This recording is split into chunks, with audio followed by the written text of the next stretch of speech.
You can always count on Bud Light, just like you can always count on Always Game Gary. No bar is too far.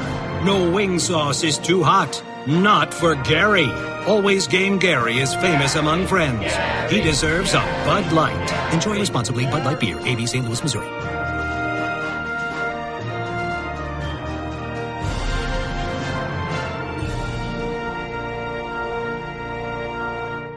This is the worst of the Dan Le Batard show with the Stugotz podcast. Have you been clinically diagnosed with attention deficit disorder? Has it been clinically diagnosed? The reason I asked the question is because Stugotz, just before the microphones went on, was giving me a bunch of opinions about everything that needs to be fixed everywhere in the world. Mm-hmm. And I was just curious whether that was something that has come back as an official diagnosis or not, or is not. ADHD? Yeah, adult ADHD, yes. It was. I was diagnosed with that many, many years ago. Yep. Okay, I knew that, didn't I? I think you did, yeah. Yeah. Okay. I told you, yeah. Okay, because Stugotz was just waving his arms and talking about the idea of having a programming czar. And he was just waving his arms because Stugotz has a lot of ideas on a lot of different things, most of which don't get finished. But every day he's got like 400 ideas on something. And he was just railing during the break in a way that made him tell Mike Ryan to shut the bleep up because he was like waving his arms around with this idea that he had of a programming czar. And I'm convinced it's just because he wants someone named a czar of something. I love a czar. And I do think we need a programming czar who develops new shows, who develops new talents, who takes the shows we already have and tries to make them better, and maybe talks to people like myself or Mike Ryan or you or Sarah Spain or Pablo and gets their opinion on stuff. I am by no means lobbying to be this czar. It's just something I think that we sort of need. No, but Mike, this is what's funny about Stugotz, and I marvel at him. He comes over, sniffs something, and says, "Yes, I could do this better." It's amazing to watch. Like whatever that thing is, here, just someone should come to me. I'll give them some ingredients, and then that thing can go and be successful. Now, just so that you have full context for what it is that we were talking about, because many of you are writing in asking me, Le Batard, how are you going to defend this Barstool debacle? I mean, how can I defend it? The president of the company said he made a mistake. Like, what is there to defend? If you don't know what happened here, Barstool, ESPN got, outsourced its edgy fun and got burned by it in a way that simply helped Barstool and nobody else, which was probably what was going to happen the moment that the partnership was made, because Barstool has a raunchy, the dangerous past with a bunch of stuff that we're not doing anymore in 2017. This worked out fine for Barstool, no? Yeah, perfect. Yeah. Perfect. Canceled after one episode. I feel bad for the two guys because they're clever and creative and they don't have much of anything to do with the sewer. But you can't have that name around a Disney product. And so the mistake was admitted after one episode and now it's gone. I find curious, though, the way you guys delight in these things. Does ESPN have an identity crisis? I mean, it's a Disney company. The identity has been sports and make money. And it's been really good at that identity for a long time. And now it's not ESPN that's changing. It's the rest of the world. It's social media. It's America. And so it's like ESPN identity crisis. No, it's just like everything is leaking. Politics is leaking into every damn thing. And so what's the identity crisis? It's a Disney company here to provide you sports and to make money for itself. That's the identity. It's one of the biggest brands in the world. Sports and money. That's it. Sports and money. Yep. That's the identity. Not politics and money. Not suspensions and money. Not social media and money. Sports and money. That's the identity. It's what the identity has always been. This place hasn't changed. They've just hired a bunch of people who like to bounce against the edges of those limits. And that's why we're here. And that's why they tried it with Barstool. And they're like, whoa. No. They should have known before that. Yes, agreed. But they were trying to give two talented people. Man, I've told you before, I want ESPN to become a place where you see Saturday Night Lives, where you see Bill Maher's, where you see John Oliver's, where you see comedy skits, where instead of highlights, you're seeing the stuff that HBO is doing. But, man, we've got a lot more hours of content around here and a lot more venues than HBO does. So some of it's going to be crap. It's a lot of hours on a lot of networks. There is. You're right. What do you think they're going to do with that time slot? Bar stew? You want a Tuesday night show on ESPN? As long as it's taped in the afternoon and it runs Tuesday night, I'm good with it. And I get paid a lot of money. Did I ever tell you? I don't think usually the things that pay a lot of money are on ESPN2 at 1 a.m. on a Tuesday. I don't think that that's generally how that works. I mean, you just throw a camera in my car and we're off and running. Bar Stew Beaver Talk. Go ahead, Mike. Make the joke the right way.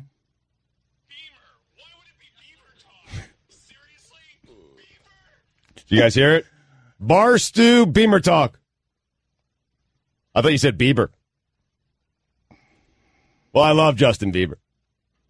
And why can't I talk about Bieber on my show? It's my show. On my show. It's my time slot. On my show, in my car. Yeah. Wait a minute. It's such a terrible feeling. Hold on a second. Let's backtrack for a second. Look at how crushed the room is back there. You know what? I love the room, and I love those guys. I also don't care. Because I had 3 people in my headsets at once, and that needs to be managed by Mike, and he needs to do a better job with it. $2. I'm going to owe $2 and probably $4, and I'm just going to throw $100 down because I'm about to go off on everyone. But I can listen. I have trouble hearing one person at a time, let alone I already have 100 voices in my head. And I got Mike, and I got Guillermo, and I got Fat Chris mouthing something. I owe $20. They want you to put your headset up against the microphone so that they can make the joke. You have no people in your headphones now. See how that plays out for you. I love you guys. All right. Perhaps I took that a little bit too far. All right. And I will. How about this? I'll give each of you $20. Wait, what? Not for the fine, but not because I feel bad. Hush money? Wait a minute. It's What is I this? want you back in my head. What is this? A Hollywood settlement, Weinstein? Like what? What just happened? I'll be mean to you. Here's $20. Like what just happened with Stugotz's problem solving? I only have $2. And there it is. And there it is. The broke Harvey Weinstein. Here's what Harvey Weinstein looks like if it has no power, doesn't sexually harass, and just wants to be the programming czar for ESPN. I never said that. But let's. Said that. Can we just chronicle the last 3 minutes? Just the last 3 minutes of everything that happened, where Mike's trying to talk in your headset and you blow the joke. Yeah. And how it is that you want to parlay that into more power and money? Mm-hmm. I do. I'm good at this stuff, man. I'm not saying I want this job. I am certainly not suggesting that at all. I'm just saying we need one. But I'm good at this. I consume more ESPN than anyone. I'm serious. And more sports programming than anyone. And Guillermo, put that on the poll. Anyone. Does Stugotz always comes in here. You'd think you'd know more about what happened the previous day in sports if you were actually consuming that much ESPN instead of me asking you, hey, did you see this story? And you always go, huh? Retention is a problem, Dan. Guillermo, put it on the poll. Does Stugotz watch more ESPN than anyone? I mean, I don't think I don't even know what the watching ESPN rankings would be in this room, but I think you'd finish 5th. There's no way. There's no way. I mean, I'm home every day by 2 o'clock, and I'm telling you, I'm consuming ESPN. You play golf. Yeah, but I consume it on the app. Oh, your story's already unraveling after one follow-up? I'm telling you guys. I watch Dan's show every day. I shouldn't say. I watch Dan's show on the days that I'm on it, and I don't watch it any other day. So you've seen it 15 times. I don't watch Around the Horn because they never put me on it, and they're never going to put me on it. Same with PTI, so I don't watch that. But SportsCenter, that's my show. Programming czar. ESPN needs a programming czar. I'm with Stugotz on this, though. Thank you. I mean, I feel like we've got a couple of those. Don't they have programming czars? I mean, we've got a few of those, but no, he wants a programming czar over all the other programming czars. It sounds like his programming czar just listens to him. No. Here's I want that czar. Give me shows. It seems to be your business plan here. I've got plenty of ideas involving me.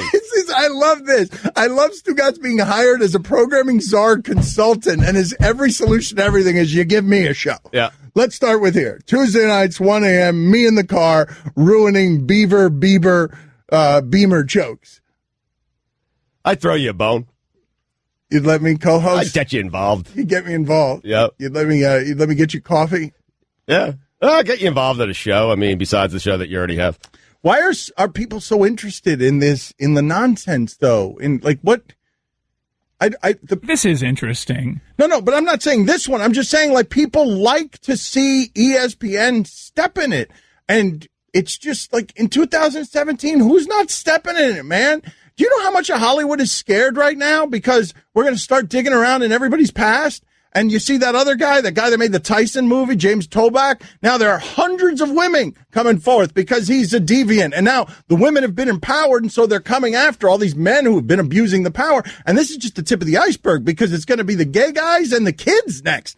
Pedophilia, and like it's going to be rampant. What you see happen here as now the media descends on these kinds of stories, and we have yet more divisions along the lines of middle America's looking at drug-addled, gluttonous, sexual, predatory Hollywood and saying, stop having values for me as I go to church on Sunday. You, Clooney, all you people who are looking down your nose at me. Like, that's where we are with everyone and everything. This is leaking into everything. So, and it's a contaminant. And so if you want sports and just sports from here, ESPN keeps hiring diverse people who are sort of pushing the boundaries on that. That's not an identity crisis at ESPN. America is having one of those, and every corporation is showing it. Don Le Batard. Harden got selfish and decided he wanted to go to Houston and be the guy, and I told you when he went there, he's never going to win a championship. He was more concerned, James Harden, about being the best player on a decent team than he was on being the third best player on a legendary team. Stugotz. Hey, James Harden. And the beard's enough already. Who is he with a beard? Hey, he's trying to be different. I get it, James Harden. The beard. It's seriously the beard. When I think of James Harden, I won't think of anything other. I won't think of championships. I won't think of winning. I won't think of one of the all-time greats. I'll only think of his ridiculous beard. It's Harden. Him and his beard should be ashamed of themselves. This is the Don Le Batard Show with the Stugotz on ESPN Radio. I don't think a lot of us really understand offensive line play in real time. So the Miami Dolphins have 3 first-round picks on their offensive line, and Pro Football Focus says that Jay Ajayi's, all his yards but 2 came after contact on Sunday. All of his, 50, 60 yards came after contact. They weren't blocking anybody, but what you're seeing from Wentz right now is a product of Wentz improving plus that offensive line being overwhelming. So I want to talk about Wentz in a second. But before we do that, I'm just curious what's happening here, because a lot of you now, this happens every time that we talk about ESPN stuff. A bunch of you calling me liberal and other names, and, somebody writing in here, I can't believe you've become ESPN's mouthpiece. So, real quick, before we move on to other things, because some of you seem to be rooting for ESPN to fail, and some of you seem to be making this about politics, even though very often I'm telling you, I've never been about right and left. I've been about right and wrong. I would ask you this, because Barstool canceled after one show, Tuesday, ESPN 1 a.m. show. They had one show, it got fewer than 100,000 viewers, and then ESPN bailed on the project because either they didn't know or they saw after the fact, whatever. The president of the company said, I erred in linking us to that name, Barstool, because they have a lot of content that's questionable. And they've got a past that's misogynistic, even though they're trying to clean some of that up. But I would ask you this, as many of you laugh at ESPN today and say, look at ESPN stepping in it, too hot. Barstool is too hot for ESPN. Fox will hire anybody.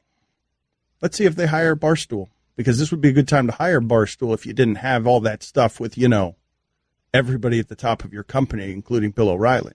Go ahead and you get in bed with the misogynists. See how that one works, because you'll hire Michael Vick and Pete Rose and anybody who'll get you some buzz. Let's see if they're too hot for Fox, too. If you like to blame ESPN so much and you want to make it about politics, right, let's see if Fox can handle what it is that these folks are doing, because Fox will hire anybody as long as you've got some name, and they like that you might have some controversy in your past. But they, at the very height of their company, have had some sexual scandals that would be problematic for them to take on Barstool. So now make it about right and left. Now make it about fair and balanced. Now make it about, because where are they going to go? And that's good for Barstool. They could create their own space. Too hot for everybody. Right. I mean, they seem to be doing just fine on their own, right? Mm-hmm. Whether you like them or not, agree or disagree with what they do and how they go about doing it, they seem to be doing it. But that would be the play for Fox, wouldn't it? If they didn't have, it's not just Bill O'Reilly. It's not just above Bill O'Reilly. It's also their former big honcho in sports. Jamie Horowitz just lost his job because of this kind of stuff. So, I mean, you could call me a mouthpiece if you want, but what I'm telling you is this stuff is seeping in everywhere where opinions are given, even the playground. I like that stuff. I want to talk about Muhammad Ali. My brother just got some licensing on some shirts with Muhammad Ali, and he's going to be printing shirts because Muhammad Ali is a personal hero of mine. So I want to be doing that kind of sports show. But I don't know what you want from ESPN in this climate. You want them to pick a side? Do you want them to be out there? Well, I don't know what you guys want from ESPN that you're complaining about all of the things happening at ESPN. I don't know what they want, but maybe they didn't want that show to air in the first place.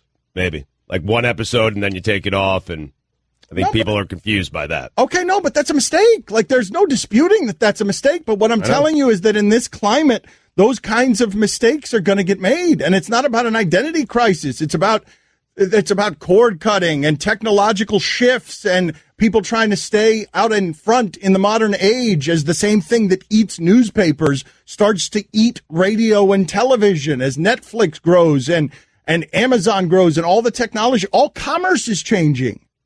And in a way that requires companies to be really fast on their feet in real time. Like, newspapers got swallowed fast, Stugotz, in the media culture. Like and here's the thing about newspapers, that information's still valuable. Everybody still wants the information, still needs the information. It's important for a democratic state to have the information. So the information is still valuable, except you can't get people to pay for it. Right. Well, it's free everywhere. Right. Yes. Right. And so it becomes very hard to run your business that way. Go ahead and try and run your business on your competition. I'm going to charge you for something that no one else is. That's right. That's correct. That's correct. I'm opening up a resplendent campus to sell tap water here in well, I mean, I guess in Flint, Michigan, that would actually be something, clean. That's not it. But mostly tap water is free and clean in this country. Time to pay for the deal we made with the devil. I realized that was awkward because I was thinking to myself, tap water could have appeared to be a Flint, Michigan joke. Clean tap water would be something that would have value. I didn't want it to appear that way. We're too sensitive nowadays. Hold that pen up to the sky, Stugotz. Stronger than any sword. We write letters and numbers on pieces of paper using the fine pens from Zebra steel pens. Is it really stronger than any sword? I don't think so, but that's what it says on the sheet here. I think it is. When's the last time you held a sword? The pen is mightier than the sword, I think is what we were going there for there. I took it literally. Yeah.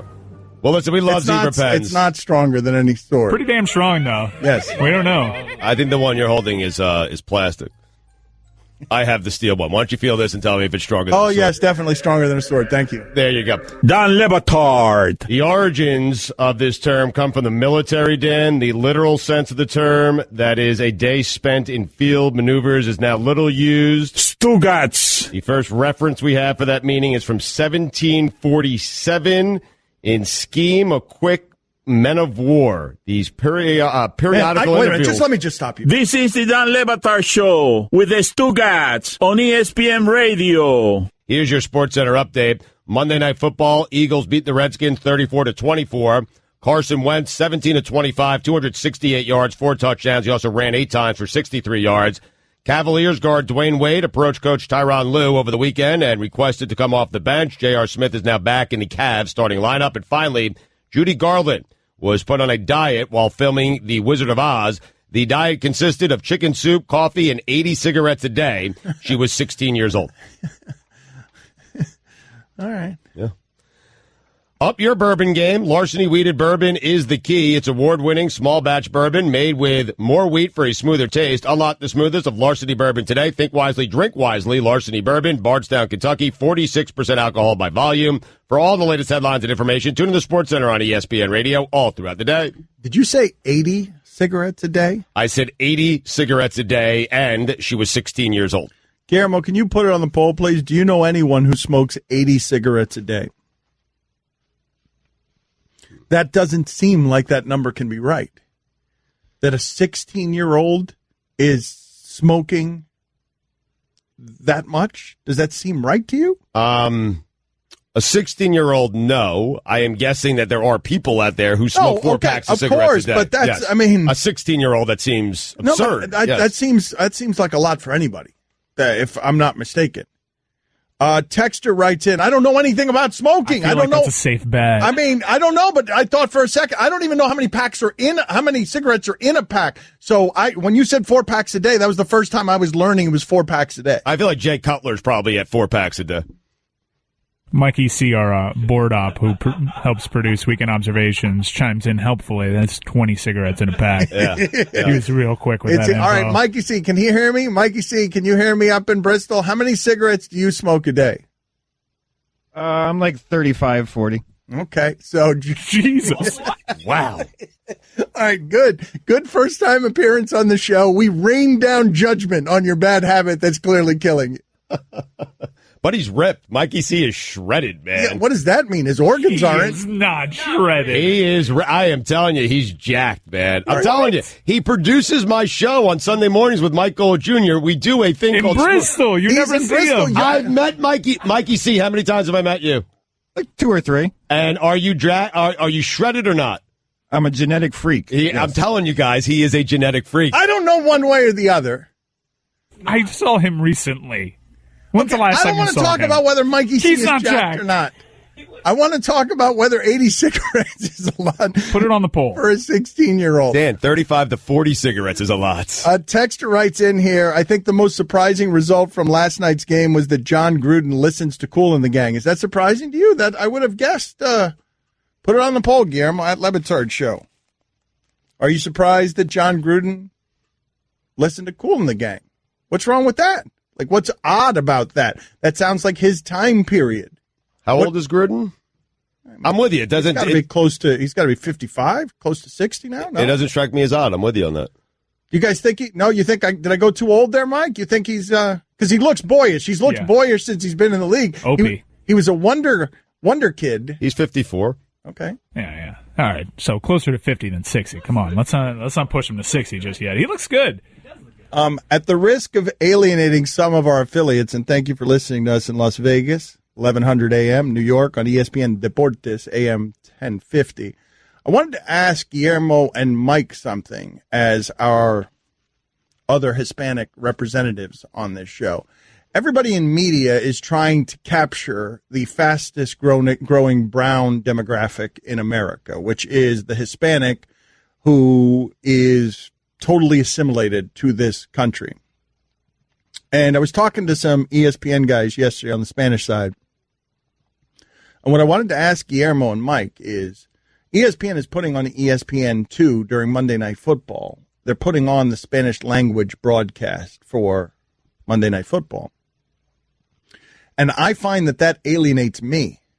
It alienates me. I am Hispanic, born in this country. I understand Spanish perfectly. I do not want a broadcast that is just in Spanish. I want a Spanglish broadcast.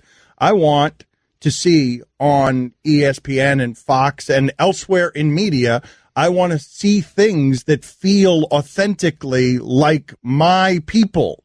And this is a very coveted demographic. Everyone is trying to get this magical Hispanic unicorn demographic, and nobody has figured out how to do it. And so what I wanted to ask Mike and Guillermo as Hispanic guys, what do you think of that? ESPN2 having a Spanish language broadcast on its Monday Night Football game, because I find myself going past it, but I might not. If those people sounded more like me, it feels like I'm watching an international telecast that ESPN is just throwing on its air versus, and I'm not saying they're doing it wrong. I'm just saying it doesn't speak to me. So I can't even imagine what it does to Trump America. And I don't know who it is that they would be reaching with that particular broadcast done that way, because of how I feel when I'm watching it. It alienates me, of all people. I'd be into the Spanglish thing, but I don't know if we're guilty of just maybe regionalizing our bias, because the conversations that I have with people that speak Spanish, it goes in and out of English and Spanish all the time. No, but I think that that's the fastest growing demographic in America. That's what every media entity is seeking to get its claws into. But what I'm saying is, if you put it on the way we're putting it on, I don't want to watch that. I've got my choice between the Spanish and English language broadcast. I will go to Gruden. But if you put something on there that wasn't the Spanish people with Ryan Clark, who doesn't speak Spanish, if you put something on there where I was watching Spanish people who speak English and Spanish and we're going in and out of it, I do think that that's something that would be more inviting to me. I think sometimes the Hispanic Heritage Month stuff is a little over the top. Like, a lot of the times the people that they'll have on there to, like, represent Hispanics, like, have a thicker accent. It's like there's plenty of people who are Hispanics who are thriving in this industry that don't have these accents. No, but it's forced, right? And so, but I wonder, see, this is what I'm talking about, though, when we have all these conversations about the importance of diversity. I don't know who the highest ranking executive is who's Hispanic in Bristol. I don't know who that person is. I've never met who that person is. But if that person exists, that person has to have a seat at the adult table so that you are doing programming so that what I'm pointing out to you is something that's known, because how could white people possibly know that? How could, or how could black people possibly know that? How could anybody possibly know that the broadcast that they're putting on ESPN2 on Monday night is something that alienates someone like me who it's meant for? I'm the type of person that'll have a conversation where one person's speaking Spanish and I'm speaking to them in English. I understand everything, but it's not, speaking it is not a part of my life. And if there were a broadcast that were to cater to that, I'd find it interesting and I'd be more inclined to check it out. But I also don't know if I'm applying some sort of bias, because I imagine there's plenty of people that really enjoy the fact that there's a Spanish only broadcast. Oh, but I see, that's where the disconnect is, I would say. And I haven't looked at any of the numbers, so I'm just speaking out of my and by the way, Greg Cody's not here. Speaking of, Greg Cody's not here. He's sick today. We've got other surprises for you this week. Have you listened to local radio stations here in Miami that play English and Spanish music? Have you listened to the DJs talk? They go in and out of English and Spanish. But I'm saying, very conversational. but who's doing that on television is what I'm asking you. If everyone's going after this demographic because it's the biggest growing one in America, who's going after it correctly?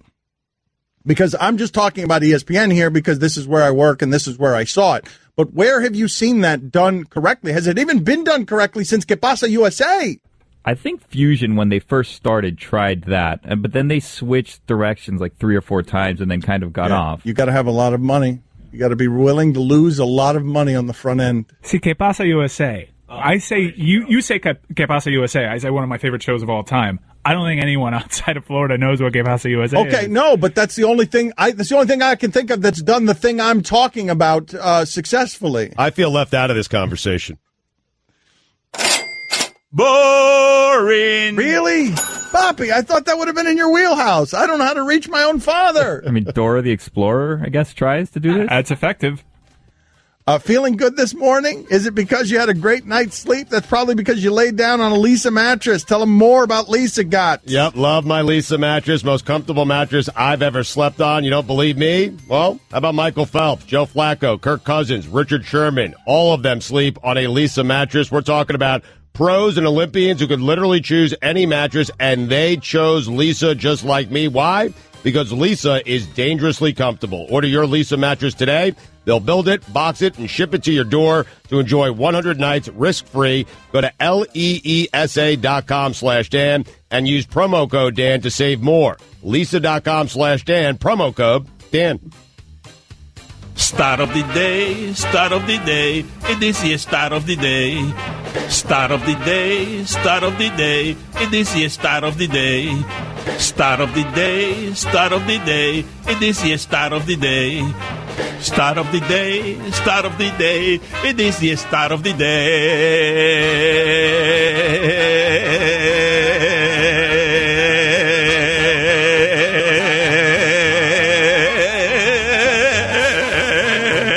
Assuming you're awake for 16 hours, 80 cigarettes per day is 1 cigarette every 12 minutes. Catch more of the Dan Le Batard Show with the Stugotz, 10 to 1 Eastern on ESPN Radio and ESPNU. You can always count on Bud Light, just like you can always count on Tailgate Terry. Without Tailgate Terry, you wouldn't have cold Bud Lights and 7-layer dip at every pregame. That's 56 layers per season. Just the right amount if you ask Terry. Tailgate Terry is famous among friends. He deserves a Bud Light. Enjoy responsibly. Bud Light Beer, 80 St. Louis, Missouri.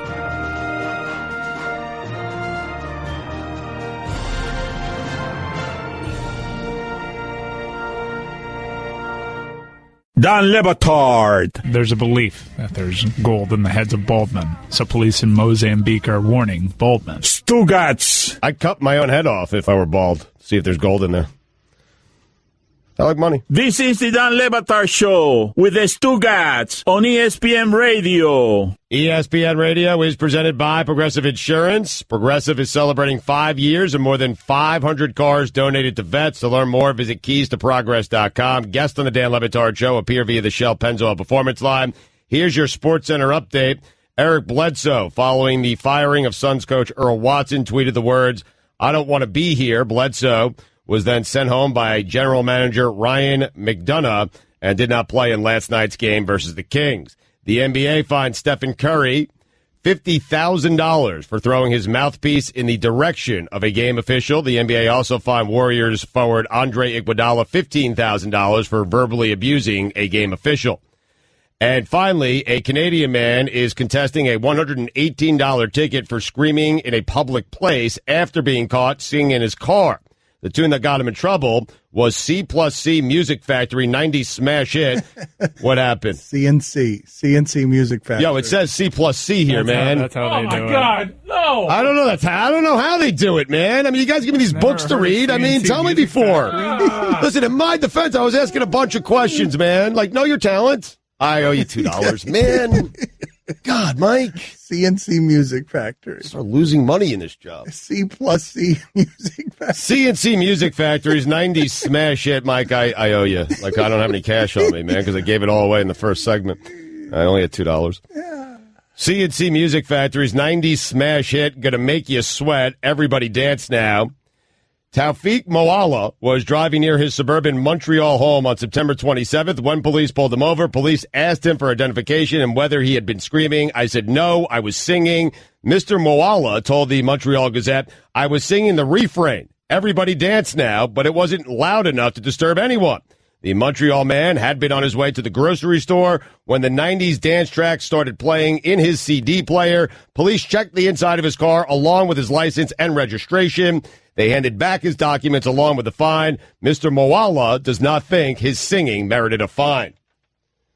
Man, C and C. Otherwise, it was flawless. Not really. For all the latest headlines and information, tune in the Sports Center on ESPN Radio all throughout the day. Guillermo, can you put it on the poll, please? Put it on the poll the way that it's written on the sheet of paper. Would you call this C+C Music Factory? Yes or no? Because there are probably many people in the audience who don't even know what CNC Music Factory is. Right. I mean, why is it C+C and not C and C? I don't know. I don't know the answer to your question. Okay. I should have known that? You're thinking I should have known that? No, I'm not positive that you should have known that. I mean, someone your age should probably know that, but I think there are many people in the audience that have no idea what we're even talking about. Did you see last night what Joel Embiid did and what Joel Embiid said? Did you see any of this, Stugotz?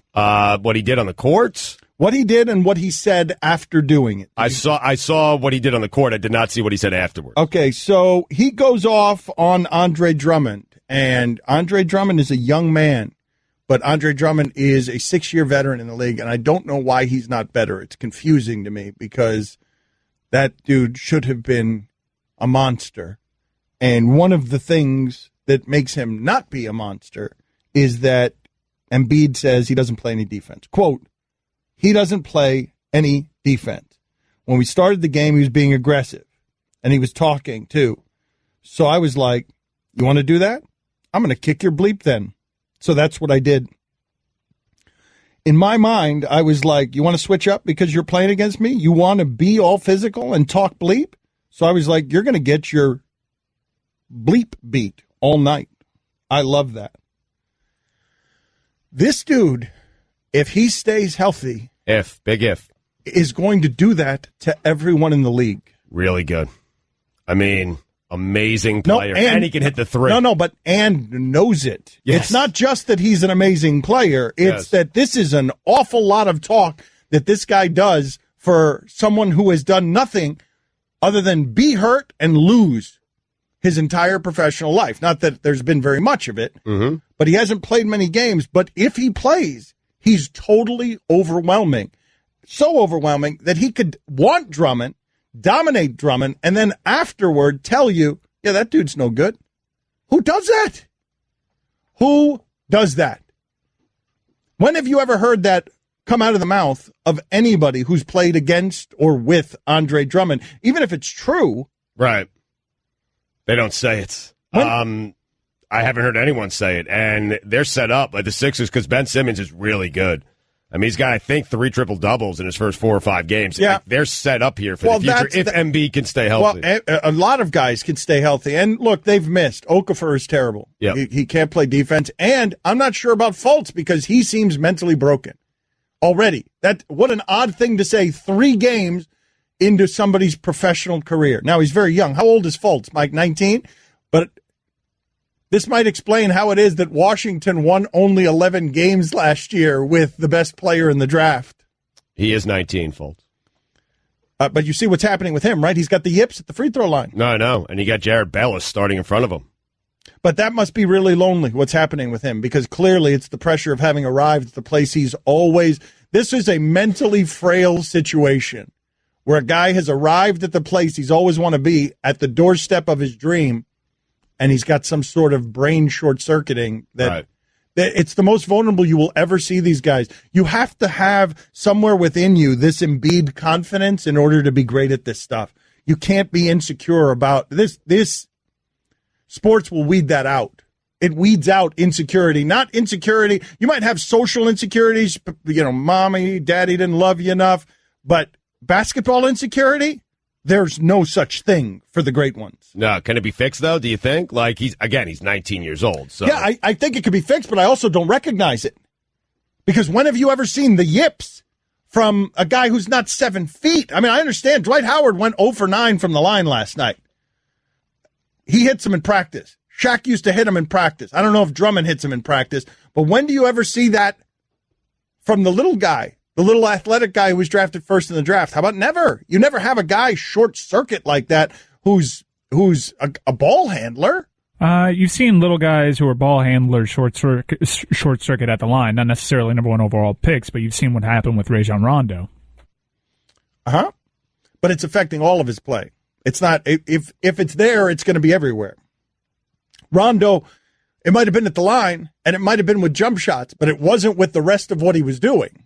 He was still rebounding, and he was still making assists, and somehow he was scoring 44 points in a playoff game. Yeah, he was still a very positive contribution. People are saying that Fultz is banged up. But do you recognize what you guys are seeing from Fultz? Like beyond the injury, and it may be a shoulder. Look, he may be compensating. This might not be a mental situation. He may be trying to compensate for a shoulder that's not working right and is affecting his shot. That is possible. And if I were him, it's what I would wish for him, because the other one sounds like a special kind of nightmare. Do you think, Stugotz, you're the one who always says about money soothes you. Do you think that his money is soothing him in this spot as he is alone with sort of the sharks who will feed on that vulnerability? Yes, I think the money helps. Of course. I think the money helps soothes a lot of things. You think it helps him sleep at night? I think it helps him sleep on a nicer bed at night. No, but I'm saying you think it helps him go to sleep and sleep peacefully at night when... No, I'm sure he's broken up a bit about this. All I'm saying is that the money softens the blow a bit. Like, regardless of what happens here, Markelle Fultz has made himself millions of dollars. Regardless. Woo! I know, Dan, he's upset with what's going on. I'm certain, because I know that Philadelphia is all over him right now, and I'm sympathetic to that. But money makes some of that go away. Not all of it, but it helps soften the blow. Not at night when you're alone with your pillow, or not at night when you're alone with a lady pyramid. It's a comfy pillow, though. Let's be honest, and it's a really nice house, probably. Mm-hmm. Yeah, and he's probably playing like video games, like arcade size video games, not just on the TV. Like, he's got a lot of good things going on in his life. He's fine. You think Anthony Bennett is totally fine right now? Yes. So what is okay? So let me understand what it is that you're saying, because it's a little bit stupefying. It is. Well, you believe that people who are professional failures and busts don't hurt the way that human beings do because the bank account. Rich ones.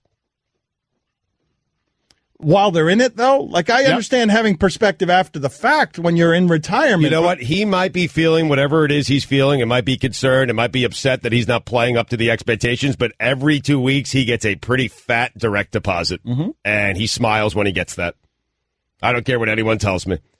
Oh, well, okay. And that makes some of this go away. Okay, well, but what I will say will make this entire conversation go away is you saying, I don't care what anyone tells me. Because that kind of ends it. Yeah, we've reached a dead end on this particular. If it doesn't matter what anyone tells you, then that'll be the way that one ends. Don't you think that helps, Dan? Not at night. I don't think it helps you sleep at night unless unless it buys you a lot of really expensive NyQuil or some, I think where you're in the throes of misery, you're not checking your bank account for perspective.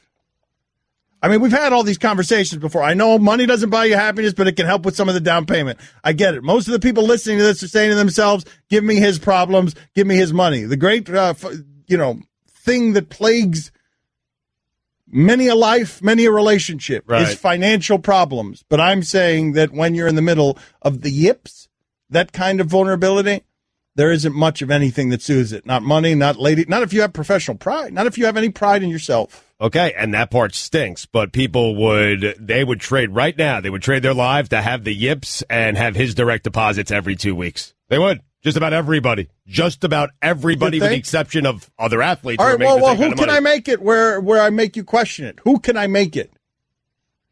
Oh, where's this guy? What's this guy doing? Whoa. Oh, I love this conversation. Where have you been? I've been down in hell, hanging with my boy Art Briles, watching a lot of AFC North football lately, crunching some Deshaun Kaiser film. But I love what you guys are doing. Really changing radio with does money make you happy? Really, we've talked about this for eternity down where I come from. There's a lot of rich people where I'm at. They're not having a hell of a time. Oh, hell of a time. That's all I do there. What? Oh, wow. Where's he been? Whoa. Money can make you happy, but it's all superficial happiness, and you can't take it with you when you die. Yes! The Angel of Nuance! Delightful, with a point that was well made and timed correctly and after his angelic music. A victory for the Angel of Nuance and sunshine everywhere! Time for Dan to reluctantly take part in something Stugotz couldn't be happier doing. A little late with my lighting, fellas. I mean, it came Who's handling the lights here? Why did they come in so late? Well, I hope he's getting paid a lot so he can go home and sleep hard. Is that Loretto?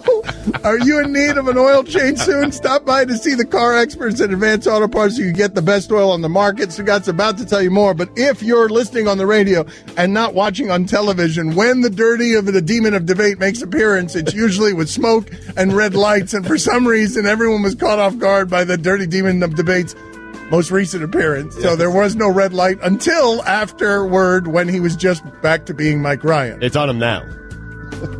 Weird. Dan Le Batard. What's the stat, by the way? It sounds like a dumb one. Box plus minus. Yeah. How about rings plus minus? I mean, okay. 6 for MJ, 3 for LeBron. Stugotz. Put LeBron's rings in a box and then put MJ's rings in a box and tell me who has more. How's that sound? It's plus 3, by the way. This is the Dan Le Batard Show with the Stugotz on ESPN Radio. Love me some C plus C. You, Dan? Yeah. Michael Wilbon of Pardon the Interruption had some straight talk for people about LeVar Ball, Stugotz. He said, quote, "Let me just go off on a second on LeVar Ball and all the networks, including this one, that put a microphone in front of him for minutes at a time. That's editorial malpractice. That shouldn't happen, okay? Because we don't need to know what LeVar Ball says anymore. and what he's doing, his behavior.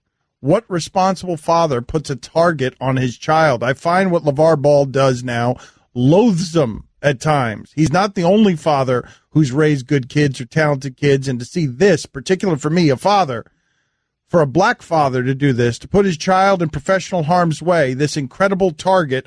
There's now people in the league who hate your kid because you behave like a self-absorbed jerk, and networks like ours help him. I find it all loathsome. It's worse than reality TV. Now, I looked up from what it is that I was reading, and I saw the shipping container just shaking its head together. And he sounds old, my good friend Mike Wilbon, but he also sounds like somebody who just recently had a kid. Nobody in that back room has a kid. Right. Yet. And that will change your viewpoints. It will absolutely change the way that you view sports. And I think that Michael Wilbon now, when the perspective comes with parenting, Mike, why do you have such a sour face? You're down on how Wilbon rained down judgment on somebody who's just a circus clown? He's just so cranky, Wilbon. He really is. Like, what's going on, dude? Get over it. Lighten up a little bit. Yeah. Every time I turn on PTI, you're just always so mad and cranky. Mm-hmm. Let a little love in. So let LeVar in. I mean, speak for yourself, because I want more of him, and I am tired of people judging what kind of parent he is. Spend some actual time with him, not when he's, behind a camera, when he's actually alone with his kids, because the only opinion I care about are the opinions of his kids, and his kids love him. They love him, and they say that he's a good dad, and this is just the way that dad is. That's it. Okay, none of us know what their relationship is with their father. Right. None of us. You can say they love him, and it does appear that they love him, but none of us know what that actual relationship is. Oh, they love him. They love him. How can they not? They love him. All he's doing is promoting them. That's all he's doing. No, and himself. No. And Well, himself. no. The back part is. Wait a minute. Wait. The back part's not irrelevant. Why can't he promote himself? Why can't he use his kids to promote himself and his own agenda? Hold on, Stugotz. Why can't he? I'm the only one who has kids here. Stugotz. I'm right. Okay, good talk. Don Le Batard. You want to make something smart really dumb? I give you Stugotz. Stugotz. You love sandwiches, huh? This is the Don Le Batard Show with the Stugotz on ESPN Radio. Couple of things to get to here before we get to Jonah Carey in a fun World Series. Guy writes in, man, you guys love a black man acting as a court jester. Every black with whom you formulate opinions is in some way to diminish him unless he acts out. Then they are part of what you literally call a circus. Black men equal clowns to you in entertainment. Otherwise, you're old and out of touch. He's that guy. You're new around here, huh? You haven't listened. You don't get the show. You haven't listened to the show before. There should be a new one. You haven't listened to the show. Yeah, you're new around here. So a texter. How about this though? Before we get to Jonah Carey, real quick, do you realize what Stugotz said to me before we turned the microphones on? Stugotz actually said to me, he was railing about Wilbon having a kid late in life, and so he's like, "Whoa."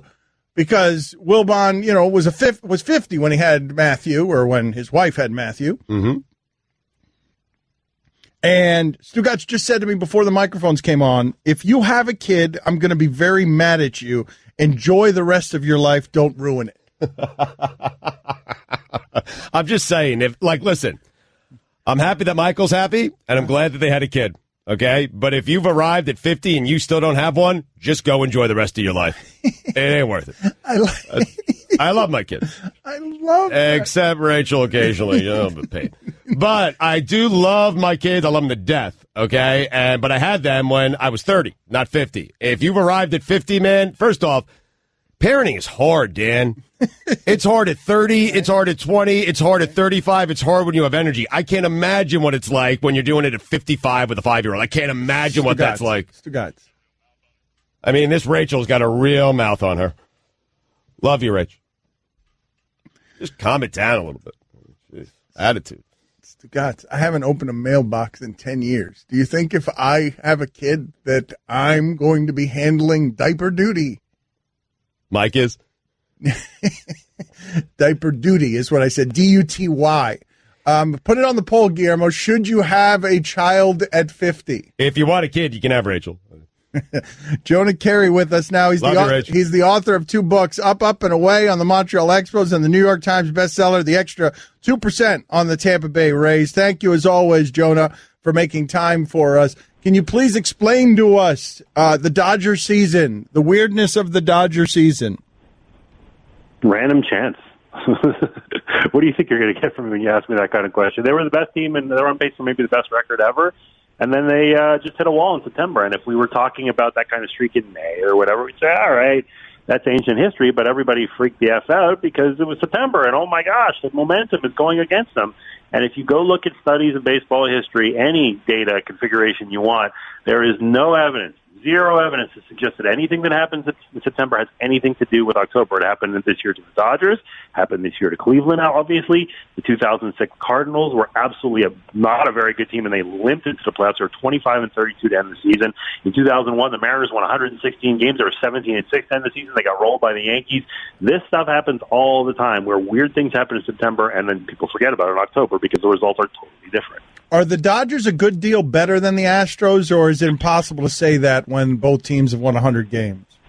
Honestly, it depends on how A.J. Hinch manages. I mean, that's really how I feel. If Hinch trusts his relievers, who were good this year, Chris Davinsky was an all-star, Ken Giles was really good, Will Harris has a nice slider, they've got some guys.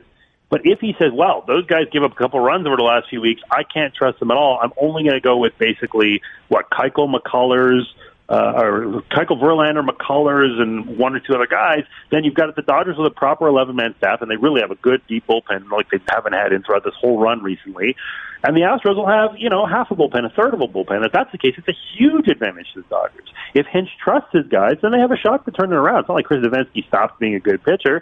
He's just going through a rough stretch. So I think that's the bottom line, because otherwise offense, Astros have the best offense in baseball. Keuchel and Verlander at the top of the rotation are, about as good as Kershaw and Darvish.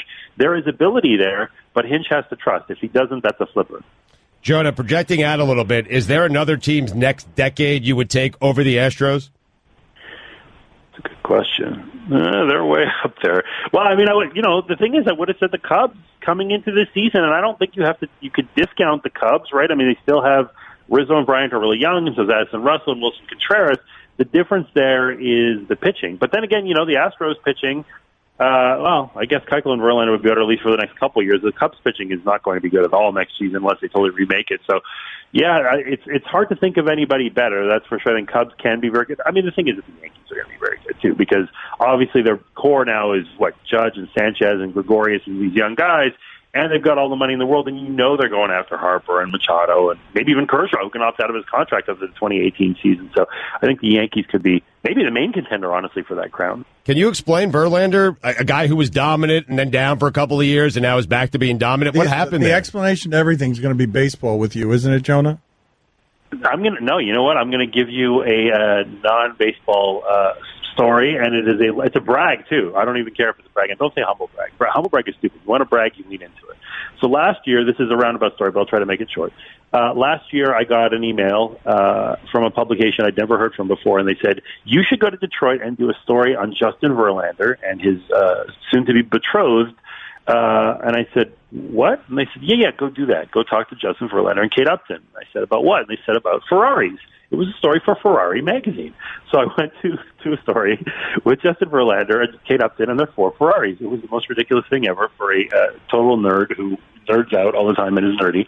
And I went and did it, and it was delightful. And Verlander and I talked at length about everything. And there are no Kate Upton stories, unfortunately. But as far as it goes, it wasn't, he tweaked his mechanics or whatever. The guy was seriously hurt for a year and a half, and it just wasn't widely known in the baseball world. He had a really bad lat injury, but he's such a freaking grinder that he stayed in games. He ended up, racking up 180, 190 innings. And it didn't look like he was that badly injured, but he was so off. He just didn't have it. He didn't have command. He was all over the zone. He's putting up 4.5, 4.6 ERAs. He's just healthy. And even this season, granted, he wasn't that good to start the season, but he had some mechanical tweaks that go with that same lat injury. It's a kinetic chain. Everything that you do with pitching can be affected if you have that kind of injury. And so he figured that out this year, even though he had figured it out last year too, and got back to where he is. So I think he's going to have to do a lot of real body maintenance to keep it all going. But that was the bottom line with Verlander. When he's got everything kind of in check mechanically and health-wise, he's still devastating. He's still almost as good as that MVP guy from a few years ago. If he doesn't, then he isn't. Can you explain to us, Jonah Carey with us, he's got a couple of books about baseball, Up, and Away on the Montreal Expos and the Extra 2% on the Tampa Bay Rays. Can you explain to us sort of when baseball changed where Verlander would be totally okay in big situations, throwing a 3-0 breaking ball against Sanchez or a 3-2 breaking ball to Hicks in leverage situations? Like, when did that change happen? Because I remember asking Kirkshin about it like last year, and he's like, Dan, that's been happening for a little bit.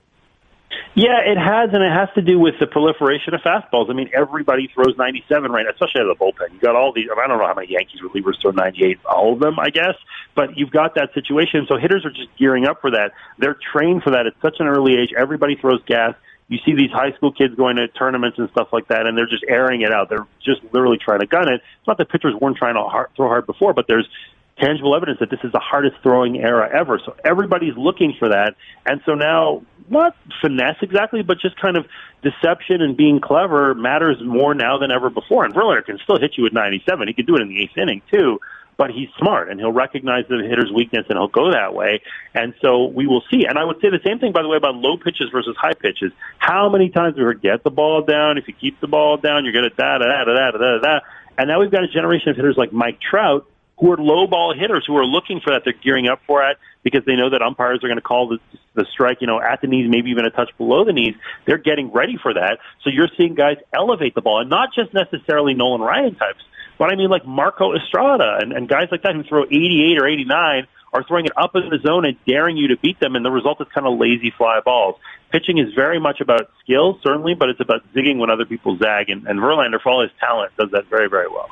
Hold on a second. I have lost totally, and this happens every time we geek out around here about baseball because I love baseball, but I've talked about it less and less over the years because I know the audience doesn't want it. I have lost the shipping container filled with frightened refugees here. I've been fixated on every word Joan is saying, but the shipping container is out. Like, they don't want any of this. Guillermo, how can I make this segment more interesting to you? Mike, how can I make this segment? What do you want? Would you like to shout something at Jonah Carey to make this segment more interesting to the young people? Go ahead, just shout something at him. I'm done. Fidget spinners. Have it be about basketball. I gave you a Kate Upton. What do you want from me? Yeah, but you didn't give us very much. You didn't have anything. Everyone noticed that. You gave us a lat. You gave us a lat on Kate Upton, Jonah. That's what you gave us. You gave us a lat. She was very nice. You didn't give us anything. Guillermo, yell at him. All right, hold on a second. Who's better? Let's do this. Hold on a second. Stop. Everyone stop. Todd Zeal, Todd Frazier. No. Hold on. This is what we'll do. Jonah, you're going to have to endure this, and I'm sorry. Just 30 seconds of all of you at the same time filing all your complaints against baseball. Jonah Carey will be the receptacle for this. All of you at the same time. Are you ready for 30 seconds? All your complaints. Let me hear all of them. 3, 2, 1. For one, the warning track isn't made out of trampoline. Can you imagine if you had a trampoline that's a warning track, you could jump extra high? Also, why are certain walls different sizes? I mean, one of the walls has glass in it. You lose a ball in there. It's 2 bases. Why are you giving people just 2 bases? Time! All right, there. You got it out of your system. They should have to try to find that ball. Thank you. Jonah, tackle those one at a time, please. Thank you. There's no question that the warning track should be a trampoline. Yes. If I were made commissioner, that would be the number one move that I would make. All right, put it on the games are poll. too long. They're going to fix that. They're going to have a pitch clock on the games probably next year. Not only will they not be as long, but the kind of the pace will pick up. I don't think it's so much, it's 3 hours in this versus 3 hours of that, because so is football. Not basketball, but football is. All right, Jonah, you ruined it again. Go ahead. All of you guys, 30 more seconds of complaints because Jonah What happened ruined on the it. hill in Houston? I like that they had to run up an obstacle. God, these 5-hour games, 5 hours of sitting around, 35 minutes, and nobody making contact for 35 minutes. The postseason, the regular season games don't go in the postseason games. 25% of the pitchers. Things that bother me in the regular season don't bother me in the postseason. Time! Just can't believe Houston's in the AL. All right, thank you, Jonah. We appreciate your time. Wait a minute. Has this been a clerical error? Time for Dan to question his life choices. Wait a minute. I just realized. Why are there 2 National League teams in the World Series? There's been a clerical error of some sort. Don't forget, you can hear more of my sons Dan and Stu weekdays starting at 10 Eastern on ESPN Radio and ESPNU. Don Le Batard. Coughlin goes on to say that he would like to try and help Odell Beckham Jr. It's not your team anymore, Tom. Stugotz. Seriously. If you're Ben McAdoo, you do not want to hear that. Get your beak out of my business. That old, red, crusty beak. Like, who was Tom Coughlin to come in? I'd like to reach out to Odell Beckham Jr. You had your chance when you were the head coach of the Giants. Now you're not, okay? Move on, Tom. It's Ben's job now. You think Ben McAdoo wants Tom Coughlin's help? Honestly. Do you think he does? Well, I'm going to let the audience... He took his job. You think he wants his help now? Thank you for asking me a question and then just continuing to steamroll. Sure. You're always there for me that way. This is the Don Le Batard Show with the Stugotz on ESPN Radio. Guillermo, put that on the poll, please. Does 35,000 sounds way too high for average amount of cookies eaten in a lifetime? That sounds ridiculously high. It depends how they're defining cookies. Like those small cookies now, like the mini Nutter Butters that I love, I can rip through a bag of those. There's like 100 in there. I'm serious. I ripped through a bag So recently. you're bringing up the average by yourself? Yeah, yes, I am. Dustin, you're on ESPN Radio with Ron McGill. Go ahead, Dustin. Hey, Ron. I just wanted to know if there's any other animal in the animal kingdom besides Dan that chooses to not have relationships or children.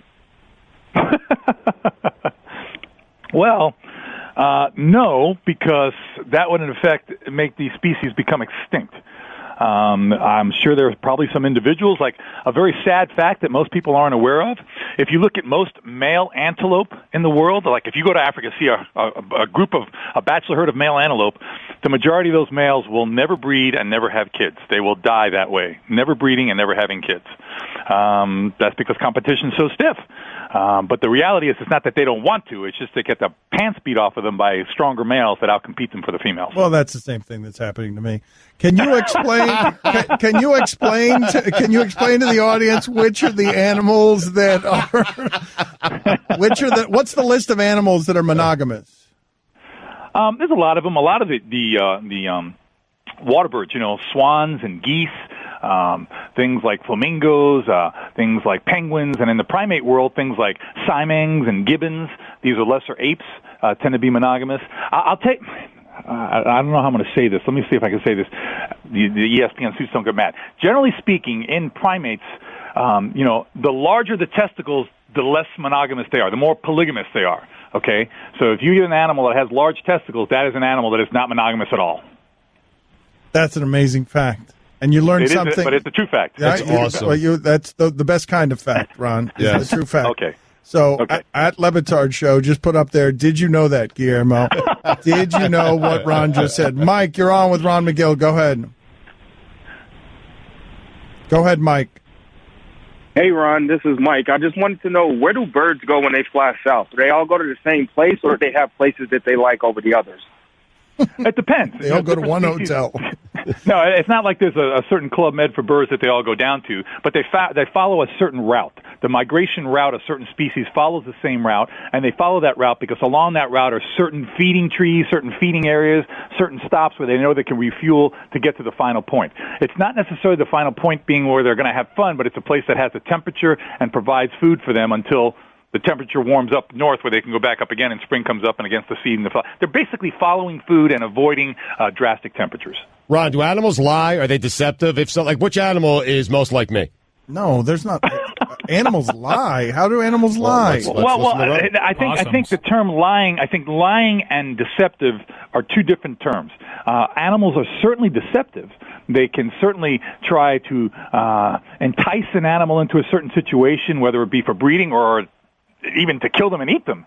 So there's certain deceptions that are, there's the anglerfish, that has this little antenna that comes out of the top of his head that has a little glowing ball at the end of it, and he wiggles it around, okay? And it's like a lure. So when a fish comes to eat that thing, thinks it's a little worm, the anglerfish grabs it. It's the same thing. The stonefish opens his mouth, and then the base of his tongue, or the alligator snapping turtle, it grows all this algae in it, opens its mouth, and the base of its tongue is this little pink little worm that wiggles around. It stays perfectly still. Fish comes around swimming. Oh, look, a little worm inside the mouth. Goes in to eat the worm. Bam, the mouth shuts. So that's deceptive. He's lying to that fish because he's letting the fish say, this is a worm for you to eat. But the reality is, I'm going to eat you. Ron, why do we call conniving people, really shady people, weasels? Is there something in weasel behavior that's emblematic of that? I think weasels are thieves. They are very quick. They're incredibly aggressive predators. But I don't know about conniving. Like, they don't, it's like the same thing when they say sly as a fox. I don't know if a fox really is sly. I mean, they're cautious. They go through. What's the animal cliche like that bothers you the most? Which is the one that you're like, no, that's so inaccurate. Why are we saying sly like a fox and wise owl? Blind as a bat. Bats aren't blind. Okay. I can see pretty well. Okay, so wise owl is a good one, though, Stugotz, because you've told us. That's it. Wise owl, absolutely. We've gone over that, absolutely, because it's probably one of the least intelligent of all the birds. Owls are idiots. Well, I don't like using those terms. Idiots. Dan. Put it on the poll, Guillermo. Are owls idiots? Did you know that owls were idiots? Actually, fact, true fact. Not as intelligent as other birds. Morons. Let's just leave it at that. What is it with you? Well, it's just annoying. It's annoying. I like facts. And everyone thinks the owl is smart and wise, and the owl's a fraud. And it's about time someone called him out on it, and her. God, get the next caller, please. Mike, that's not funny that I keep making it men and women every time clumsily? That's not funny? You should go person. You're just such a, I don't know, Dan. You just... Drew, you're on ESPN Radio with Ron McGill. Go ahead, Drew. Hey, Ron, why don't we see any of the larger man-eater sharks like great whites and tiger sharks on displays in aquariums? Because they're incredibly difficult to keep alive. Great white sharks, I think the Monterey Aquarium in California was able to keep a juvenile alive for a while. There are some tiger sharks in captivity, but not really large ones. These animals are, pelagic animals. They need large expanses of water to keep on moving around. As much as people have tried to do so, they have just not been successful in keeping these animals alive, and therefore that, until they discover a way to do that, you're not going to see them in captivity. Can you, for the record, tell us what is the animal that you would point to and say that is the one that has the most misconceptions about it, the most things wrong about what is real and what people believe to be real? I think in a general sense, pretty much any snake. Any snake. There are so many misconceptions surrounding snakes. People hate them. They assume they're slimy. They assume they're all venomous. They assume they're all going to chase you. They're all mean. They're all going to attack you. Couldn't be further from the truth. Snakes are probably the most misunderstood animals, followed closely by spiders. I mean, these are animals that people have created these lores around that are just totally untrue. Guys, do you agree with Ron on this one? Because he's not going to change anybody's mind on snakes. I don't like snakes or spiders because they're icky. Yeah. Mm-hmm. Yeah, see, there you go. There you go. Classic example. What's icky about them? Yeah. Why, because they don't have arms and legs like you do? Tongues and they look icky. They feel icky. Dirty you guys are so simple-minded. You're so shallow. Wow, you're really lashing out at everybody here. It's unnecessary. Charles, you're on with Ron McGill of Zoo Miami. Go ahead, Ron. Charles. Yes. Ron, I don't know the difference between alligators and crocodiles. Can you tell by just looking at them, or is it just based on the region that they live in?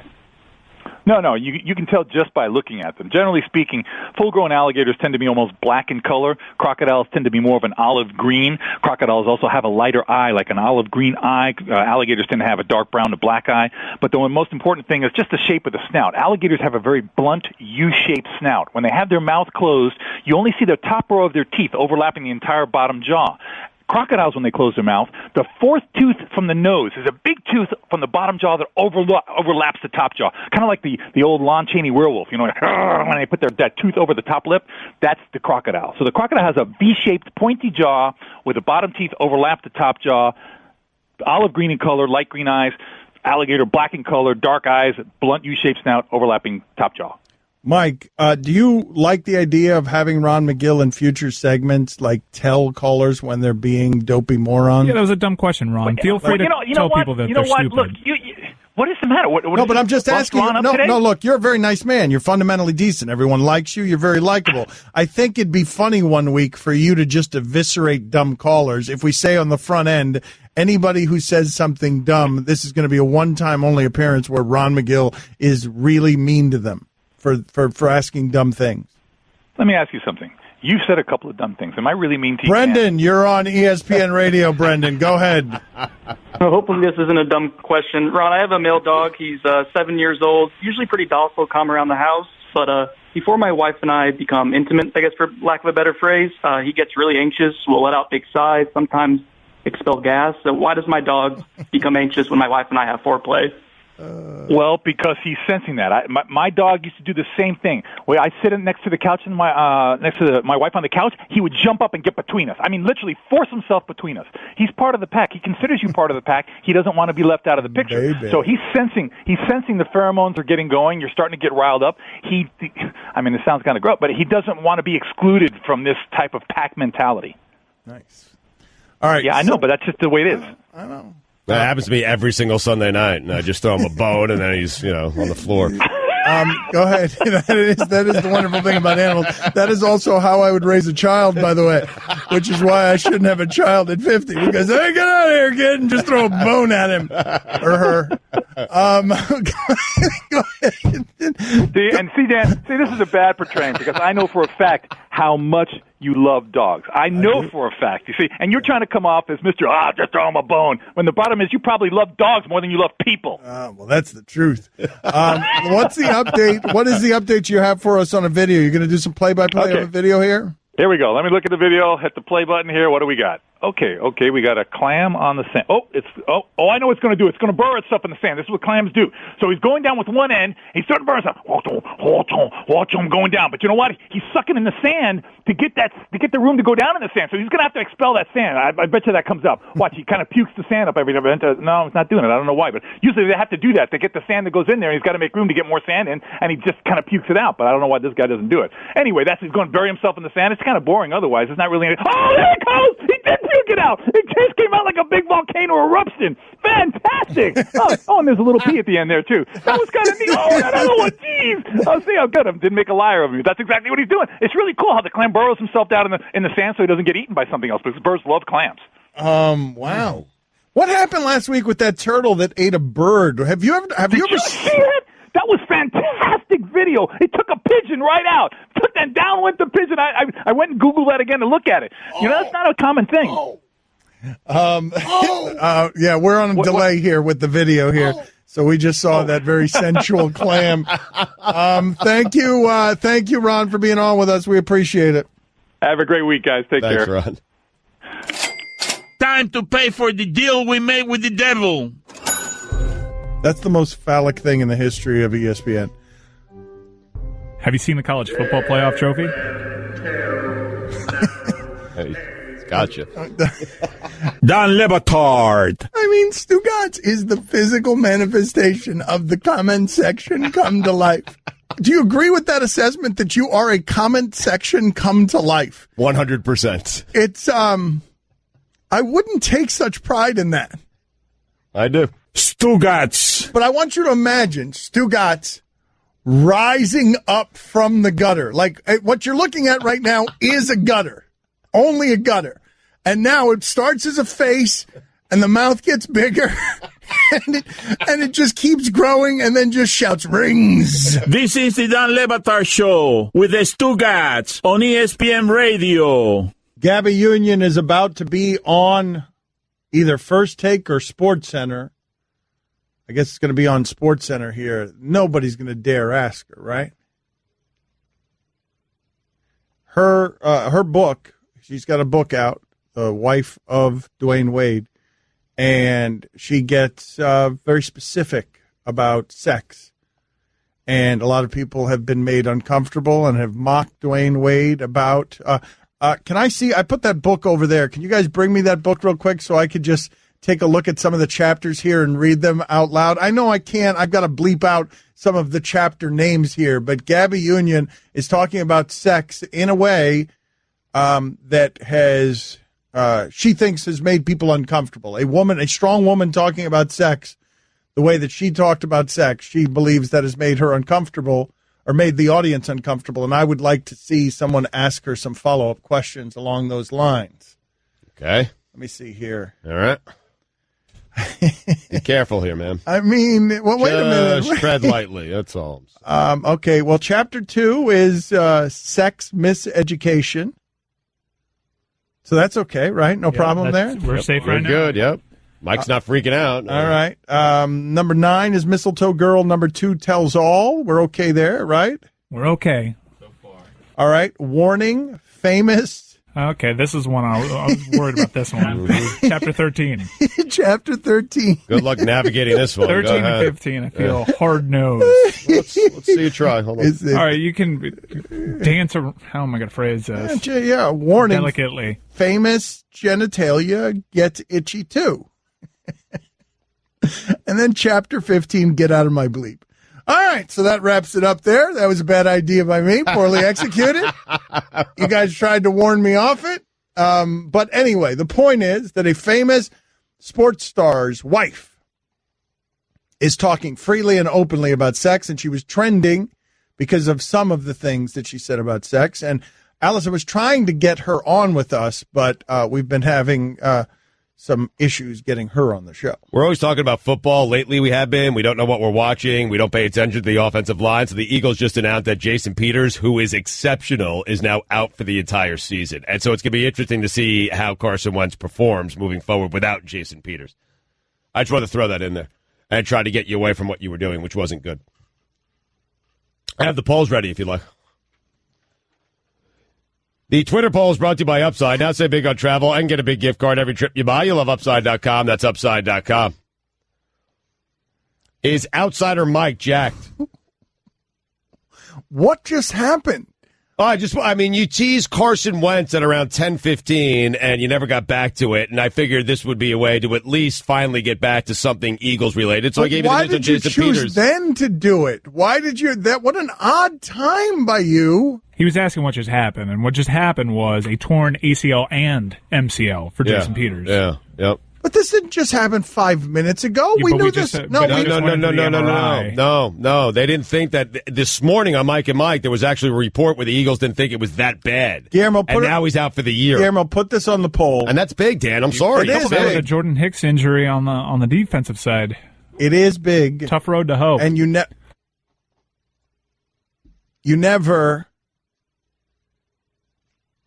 make assessments about these teams 6 and 7 weeks into the season because the Vikings were 5-0 last year and because you never know in a game of attrition the way that people are going to get hurt. But Guillermo, put it on the poll. Should Stugotz have grabbed the steering wheel and pulled Dan away from Gabby Union sex talk to talk about offensive line play? Because that's what happened, and what I'm telling you is I'm making an edict right now. Okay. And it's going to last forevermore throughout eternity. It's like the goal line stretches across the earth. This stretches through the universe, okay? Yep. If I'm ever talking... By the way, they changed that rule. If I'm ever talking about Gabby Union's sex life and in that dangerous area of subject matter... You are not to interrupt me and grab the steering wheel, even if an offensive line coach gets caught doing blow off of his desk while sending it to a Nevada model. Totally hypothetical situation. Peterson also said that Lane Johnson has been playing at a very high level. Don Batard. Wasted away again in Margaritaville. Searching for my lost shaker of sand. Stugotz. Some people claim that there's a green person to blame. Really? But I don't. I'm not Margaritaville, baby. This is the Don Lebatar Show with the Stugotz on ESPN Radio. ESPN Radio is presented by Progressive Insurance. Steve Austin, Stone Cold Steve Austin, going to join us in just a second here on the Shell Pennzoil Performance Line. Very excited for that. Here's your SportsCenter update. Eagles left tackle Jason Peters and linebacker Jordan Hicks will miss the remainder of the season. Peters suffered a knee injury while Hicks injured his Achilles. Adam Schefter reports that the Dolphins have released cornerback Byron Maxwell and have filled that roster spot by signing former Bears quarterback David Fales to back up Matt Moore. And finally, Taco Bell appears to be beta testing a Kit Kat quesadilla at select Wisconsin locations. Oh, come on. The Kit Kat Chocadilla has actually been offered at Taco Bell locations in the United Kingdom for some time and is a grilled soft flour tortilla filled with warm melted chocolate and Kit Kat crumbles. Sounds great. It does? It doesn't? Let's ask Stone Cold Steve Austin. We will. For all the latest headlines and information, tune in to Sports Center on ESPN Radio all throughout the day. He's a WWE Hall of Famer. You can see Steve Austin's Broken Skull Challenge tonight, 10 p.m. on CMT. Steve Austin with us now on ESPN Radio. Did that sound delicious to you? A Kit Kat quesadilla. Hey, man, I'd try one with a margarita for sure. Okay, very good. But, yeah, what wouldn't he try with a margarita? I'm curious here, Steve, because there's a lot I want to ask you here. But the first thing I want to ask you is, how and why did you injure Sylvester Stallone? You know, I don't really think I injured him. I'll tell you what, for 2 days we fought in this underground bunker way back in the day when we filmed The Expendables. And a couple of months later, I was sitting in my deer stand at my ranch in South Texas, and I get this phone call, and it's Sly leaving me this voice message that I broke his neck. So I don't think I actually broke his neck. I think it was kind of just the tip of the iceberg, so to speak. From that guy from doing so many action movies, I think he was just beat to shreds. He would have made a great pro wrestler, but I think it was just the tip of the iceberg, all the damage that he had incurred before and all those movies that he put himself on the line. But I got credited with breaking his stack of dimes. I don't know about that. I think it was just wear and tear. Wear and tear. He had a hairline fracture in his neck. He spent 3 weeks in the hospital. I got to put him on injured reserve. What kind of madman are you? What's the matter with you? I had to put him on the pup list. Okay, you did. You put him on the pup list. What is the most gruesome match that Steve Austin was ever involved in? Because you did a barbed wire match one time. Was that it, or was it another time? You know, that barbed wire match was in the formative years. I think I was just starting out in Dallas, Texas in the Sportatorium, and I was green as grass, didn't really know what I was doing. I think probably the War Games 92, 93 with all of us guys down there. It was a pay-per-view when I was with World Championship Wrestling. Had a bunch of great guys in the ring. 2 rings, big cage around it. I think by the time the match ended, everybody was covered with blood. I would probably say that would have been the most gruesome or bloody endeavor ever, but there's been a few. That doesn't really happen anymore, but it was just a lot of time, and it was a lot of good times in the ring. And when I think back about that, I just got a lot of good memories of when I was in that business because I had a blast. Again, you can see Steve Austin's Broken Skull Challenge tonight, 10 p.m. on CMT. What is the most physical pain that you have ever endured? I know you had the neck issues, but the most physical pain you've ever endured during a match. God dang, getting dropped on my head, and, I was a transient quadriplegic for about a minute there before finishing that match in Meadowlands, New Jersey. That was scary because I didn't think I was going to move my arms or my legs again. And right there when I was laying in the middle of that ring in front of 20,000 people on a pay-per-view, I thought I was the next Christopher Reeve. This was just not too long right after he had that action off that horse. And it scared the hell out of me. And as far as that was the most serious. But I think probably the most pain, I was working in a dark match with Triple H at a television taping, and he was laying on the broadcast table, and I decided it was a good idea to jump from the ring and try to just put a forearm right through his throat, and ended up blowing my ACL out. And I was thinking, man, that wasn't very smart. So it's just some of the issues with the knees that I had going through the paces, and, breaking 3 bones there again in Meadowlands, New Jersey, when I got dropped through a table and then crashed into a chair. Just things like that happen, and people think, hey, man, pro wrestling, hey, man, the outcome is determined. That is a rough-ass business to make a living in. I had a great time, and I always tell people it was the greatest job I ever had. It's very, very hard, but it's so much fun. The bumps and the bruises and all that stuff comes with it. When you get in the business of pro wrestling, they call it sports entertainment these days, you don't sign up for ballerina to be a ballet dancer. It's a tough life, but it's a fun life. Can you explain to us, again, you can see Steve Austin's Broken Skull Challenge tonight, 10 p.m. CMT. So you think you're paralyzed, and you finished that match, and you won the Intercontinental title that match. Can you take us through? You're on the canvas. You think you might be paralyzed. Now you're going to finish that match. Take us through what happened from the fear to finishing that match. Well, the funny thing about it, there was nothing funny about it. I didn't panic. But when I got dropped on my head, and if you watch that back on YouTube, there's a very loud noise because Owen's ass hits the mat, and so does my head, and that's an axial load. That's the number one cause of quadriplegia, and it happens to many football players who lead with the crown of the helmet. So anyway, there I was, laying there. Owen was about to cover me, And I just looked up at him. The funny thing about it was I was concussed, but I remained razor sharp. And I just told him, I said, hey, don't touch me. I can't move.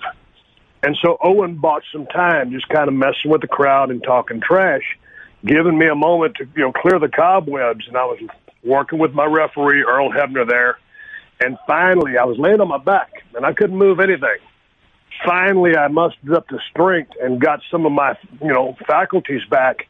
And I told the referee I was supposed to win with the Stone Cold Stunner, which was my trademark finish. I just wanted to finish the match because that's what you do when you're in the ring. You finish matches no matter what happens. Guys have done it before me. Guys have done it after me. So I tell him roll up for the win, which just means I'm going to cradle him from behind. But it took every ounce of strength, guts, and determination that I had to just crawl. I couldn't use my hands, so I had to crawl on my forearms, and it took everything I had to be able to bend my knees, get in position, just kind of grab his trunks. It was the worst roll-up in the history of the business. He worked with me on it, obviously. I was supposed to win the match. There was a stipulation in the match which I had to win. So I just gritted it up. I went for it and finished the match, and it took 3 referees to pick me up off the mat, and I held that belt up in the air. And if you go back and you watch it on YouTube, you can see as my eyes are open and I've got that championship in the air, the lights are on, but there is nobody home. And it kind of affected, some neurological issues that I still deal with. And I remember those guys, those referees, helping me back to the ring, helping me back to the dressing room. I sat down there for a while, and I was going to go to the hospital that night and get examined and all that stuff. But it was pretty emotional. When you get something that happens and you're that close to being in a wheelchair for the rest of your life, it's a come to Jesus meeting, and I'll never forget it. Our producers just told me to Google your elbow, Stone Cold's elbow, and I did. What the hell, man? What the hell? When you're in the business of wrestling, you're hitting that mat so often. Gravity and physics, everything applies. And a lot of times, when you take a flat back landing, you're trying to slap the mat. It's kind of like a judo fall to protect yourself, and that's how you break your fall. But inevitably, you'll take a bump where you're kind of in a little crooked or not aligned correctly, because not everything happens correctly in these matches. And you'll bust that bursa sac in your elbow, or you get olecranon bursitis, and that sac fills up with fluid, and it basically looks like somebody's implanted a golf ball or even a tennis ball in your elbow. And in the old school days, when those things filled up, the cure or the cure that we came up with was just getting your arm and your elbow and just bash it into a brick wall to bust everything up. So I don't recommend that to anybody. I recommend. Did you just do it? Wait a minute. Did you just do it? Did I just hear the sound of you busting your elbow against something? No, I went through the motion and put my hand back on my knee and it slapped. So no, I did not just cure myself. All right. And right now, as we speak, the elbows are good. All right, you are an excellent guest. Steve Austin with us. You can see Steve Austin's Broken Skull Challenge tonight, 10 p.m. CMT. You are an excellent storyteller, but we're out of time, so can I just ask you a couple of rapid-fire questions here, real quick? Go for it. All right, who wins a battle royale between all of the NFL's quarterbacks? Gosh, all of the NFL quarterbacks? Yeah, who do you have winning that? Man, you got to think Big Ben would be in the top of that guy. Yeah, that's a good one. Cam Newton's such a physical presence as well. I go Cam or Ben. All right, and so who's least likely? Who's the first one that's going to get thrown out of the ring? Oh, man. Yeah, put him on the spot. Russell Wilson. He's so shifty, maybe they couldn't catch him, but I'm just right. Drew Brees. Okay, very good. Yes, excellent. So, you are good at this game. Yes, you are good at this game. What were the rejected names before Stone Cold Steve Austin stuck? Ice Dagger, Fang McFrost, and another one I can't remember. It was horrible. You chose the right one. Wait a minute. Did you go with Fang McFrost for a while? Was that a thing? No, did you fire the person who suggested that? Did you try Fang McFrost on for a while? No. I got 3 pages of these names I got 3 pages of these names after I pitched this creative idea to WWE, and I'm thinking, hey, these guys are geniuses. They're going to come up with a name for me. it was 3 pages of the worst names I've ever heard, and those are 2 of the ones that stood out. So anyway, Stone Cold Steve Austin worked like a charm. Yeah, it did. Fang McFrost. All right, our thanks to Fang McFrost for being on with us. You can see Fang McFrost Broken Skull Challenge tonight, 10 p.m. CMT. A pleasure having you on, Steve. Thank you so much. And by the way, you should watch this show. It looks fun. It's Steve Austin, and it's like CrossFit, crazy CrossFit extremes. So thank you so much for being on with us, Steve. Toughest show on television. Thanks, guys. Thank you, Steve. If I was the man I was 5 years ago, I would take a flamethrower to this place. CrossFit, crazy CrossFit extremes? Yeah, no idea what it is. No, I do know what it is. I've seen it a number of times, but it's like CrossFit with Steve Austin, and then there's I have seen it. What do you mean I haven't seen it? Tonight, I didn't say it very well, admittedly. I did not introduce it very well or explain it very well, but I have seen it. Advanced Auto Parts. Tell them, Stugotz. I don't think it has anything to do with CrossFit. No, but it's CrossFitty. It is. It's a bunch of challenges. CrossFitty. Okay, it's close to CrossFitty. CrossFit crazy, CrossFit extreme. I'm telling you that the Broken Skull Challenge, it's CrossFit on steroids. All right. You can listen to the Dan Le Batard Show with the Stugotz 10 to 1 Eastern on ESPN Radio, and you can watch on ESPNU.